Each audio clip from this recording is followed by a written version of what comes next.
బీసీలకు 42% రిజర్వేషన్లు ఇస్తామని ప్రభుత్వం మాట తప్పిందని రాష్ట్రంలోని విపక్ష పార్టీలు బీసీ సంఘం నేతలు ధ్వజమెత్తారు. కేవలం 17% స్థానాలు కేటాయించడం అన్యాయమన్నారు. ప్రస్తుతం పార్టీ పరంగా మాత్రమే ఇస్తామనడం ఎంతవరకు సమంజసమని నిలదీశారు. అసలు ఎన్నికల్లో బీసీలకు కాంగ్రెస్ ఎన్ని స్థానాలను కేటాయిస్తుందో లెక్కలు చెప్పాలని డిమాండ్ చేశారు.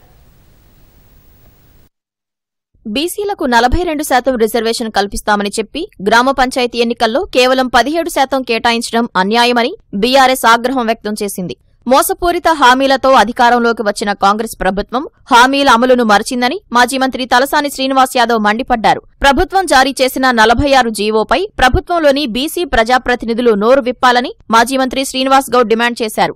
అమరవీరుల స్తూపం వద్ద స్థానిక సంస్థల ఎన్నికల్లో బీసీలకు 42% రిజర్వేషన్లను కల్పించాలని డిమాండ్ చేస్తూ తలపెట్టిన ధర్నాలో ఆయన పాల్గొన్నారు. బీసీలకు జరిగిన అన్యాయంపై ఎందుకు మౌనంగా ఉంటున్నారని శ్రీనివాస్ గౌడ్ ప్రభుత్వాన్ని ప్రశ్నించారు. కాంగ్రెస్ పార్టీ బీసీల గొంతు కోసేసి పూర్తిగా రాజకీయ భవిష్యత్తునే బీసీల భవిష్యత్తుని సర్వనాశనం చేసేసి ఎంతో ఆశతో లక్కీ డీప్ లో పడి 42% ఇస్తే అందరూ సర్పంచ్లు అవుతాం, ఎంపీటీసీలు అవుతాం, జడ్పీసీ అనుకున్నారు, ఆశపడ్డారు. తీరా చూస్తే ఈ దేశంలో ఎక్కడ జరిగిన అన్యాయం ఇక్కడ జరిగింది.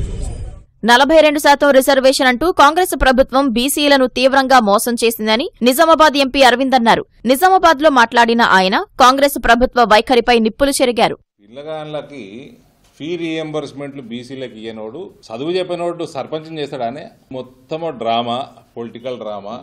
ఇలా జీవితంలో ఎన్నడూ ఇయ్యలేదు కాంగ్రెస్ పార్టీ. మా నాయనని కూడా కలుపుతున్న నేను అధ్యక్షుడుగా 40% ఇస్తాం, 50% ఇస్తామంటే 25-30% దాటకపోయినాడు. మస్తు చెప్తుండే, ప్రామిసులు మస్తు చేస్తుండే, ట్రై చేస్తుండే, కుదరకపోతుండే, నియత కూడా ఉండకపో. ఇప్పుడైతే ఘోరం. 42లో సగం కూడా లేదు. ఇప్పుడు 17% వీళ్ళకున్న దొంగ నాటకము, దొంగ ప్రేమ బయటపడ్డది కుల్లా. కాంగ్రెస్ ప్రభుత్వం బీసీలను మోసగించిందని తెలంగాణ రాజ్యాధికార పార్టీ రాష్ట్ర ప్రధాన కార్యదర్శి వట్టే జానయ్య యాదవ్ విమర్శించారు. బీసీలకు 42% రిజర్వేషన్లు కల్పిస్తామని చేతులెత్తేసిన రాష్ట్ర ప్రభుత్వానిది హేయమైన చర్యగా బీసీ ఐకాసా రాష్ట్ర చైర్మన్ జాజుల శ్రీనివాస్ గౌడ్ అభివర్ణించారు. పార్టీ పరంగా రిజర్వేషన్లు ఇస్తామనడం దారుణమన్నారు. కాంగ్రెస్ పార్టీ బీసీలకు ఎన్ని స్థానాలు ఇచ్చిందో లెక్కలు బయటపెట్టాలని జాజుల డిమాండ్ చేశారు. రిజర్వేషన్ల తగ్గింపుతో రాష్ట్రంలోని 33 మండలాల్లో ఒక్క బీసీ సర్పంచ్ అభ్యర్థి లేడని బీసీ ఐకాసా అధ్యక్షుడు ఆర్ కృష్ణయ్య ధ్వజమెత్తారు.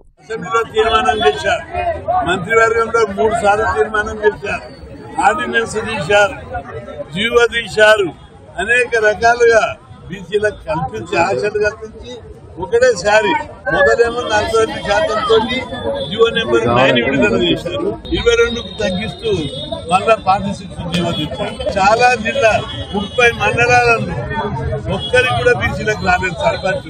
ఈ విధంగా బీసీలకు అడుగడుగున గొంతులు వచ్చారు, అన్యాయం చేశారు. జీవో నెంబరు 9 ఉండంగా హైకోర్టులో కేసు నడుస్తుండగా మీరు ఇంకొక జీవో ఎట్లా తీస్తారు, ఎన్నికలకు ఎట్లా పోతారు?